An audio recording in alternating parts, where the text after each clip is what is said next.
Hey everyone! Today we're going to make an Asian-style banana cake that's egg-free and 100% vegan. Unlike regular banana bread, this cake is light and soft with a delicate crumb. To start off, we're going to need some ripe bananas. Feel free to use any variety of bananas that you like, but for the best texture and flavor, I'm going to use these ones. They're called pisang emas in Malay, which translates to golden bananas. Outside of Malaysia, they're known as ladyfinger bananas or sugar bananas. The skin is super thin, which makes it a bit fiddly to peel, but the fruit is very sweet. For this recipe, we need about 7 bananas or 250 grams.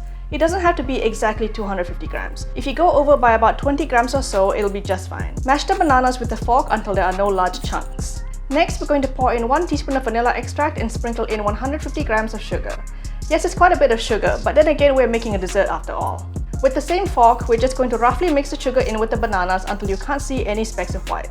As usual, the recipe is in the description box below. Now we're going to add a 1/4 teaspoon of salt and mix it in. Instead of butter, we're going to use vegetable oil. This is sunflower oil, but you can use any neutral oil of your choice. I find that refined coconut oil will give it a very fatty, almost buttery taste. But I didn't have any, so sunflower oil it is. We need 200 grams of this oil and we're going to stir it in with the bananas in stages so they're easy to mix in. So we're done with the bananas now, let's just set it aside and prep the dry ingredients. Place a sieve over a large bowl and dip in 265 grams of self-rising flour. Then we're going to measure 1 teaspoon of baking powder and add that in along with 1 teaspoon of baking soda. Sift the dry ingredients together, then just press any remaining lumps through at the end.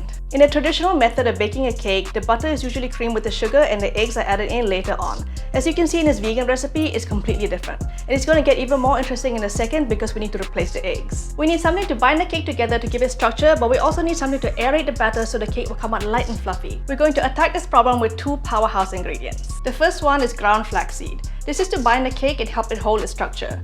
This is just 2 tablespoons of ground flax seeds. It can be the golden or the brown variety. We're going to pour 4 tablespoons of water into the bowl with the flaxseed and stir it in.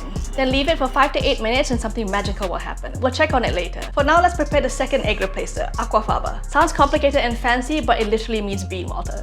So for that, we need a can of chickpeas. This can has been in the fridge for a few hours to make sure it gets cold. Now get a large bowl and empty the liquid from the tin into it. We need 80 grams of this thick aquafaba. I'm just gonna stick this in the fridge to chill for a few minutes. Okay, now that it's nice and cold, let's add a 1/4 teaspoon of cream of tartar. Then get a hand mixer and go to town. We're going to whip the aquafaba for about 5 minutes. Just like egg whites, the liquid will get super bubbly at first, then turn white and become fluffy. Aquafaba whips so well because it's rich in proteins and saponin from the chickpeas. Once we get to soft peaks like this, we can stop and get our flaxseed. As you can see, it's thickened a lot and has become really gloopy. We're going to pour this into the fluffy aquafaba in stages, mixing to incorporate at the same time. If you had a stand mixer, this process will be much easier on the arm. After all the flaxseed has been whipped into the aquafaba, we'll get this nice speckled fluffy mix. Now we can spoon our banana mash in. Again, we're going to do this in stages so we don't deflate all our hard work in the process. If you have a friend or family member that can help spoon the banana in as you mix, that will make things so much easier. So a stand mixer or friend, both of which I don't have.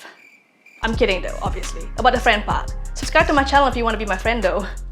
Now we can add our flour and raising agents. With a large spatula, we're going to fold the flour in, being careful not to deflate the fluff. There will be some deflation, but we'll try our best not to knock it all out. So 2 things here, don't deflate and don't overmix. The moment you can't see any streaks of flour left, stop immediately. Next, get a loaf tin like this. This is just a standard loaf tin. Grease it with a pastry brush until it's nice and shiny. Carefully spoon the batter into the tin. Try to smooth out the top so it's nice and even. Then we can finally bake in a preheated oven at 180 degrees Celsius or 355 degrees Fahrenheit. Press the skewer into the middle to check that it's fully cooked. It should come out clean. Let it cool in the tin for 20 minutes, then flip onto a wire rack to cool completely. Look at how nice and evenly brown this cake is. It smells so yummy and banana-y, the entire house smells like it too. Don't attempt to cut the cake until it's 100% cooled through, or you'll end up with a crumbly mess. Cut the cake into thick slices with a sharp knife. I love how speckled it is on the inside from the flaxseed and the super ripe bananas. Have a look at the texture of this cake. It's so light and soft, you have to try this recipe. If you love this video, I know you're going to want to watch this one next, so click it right now and I'll see you over there. Thanks for watching.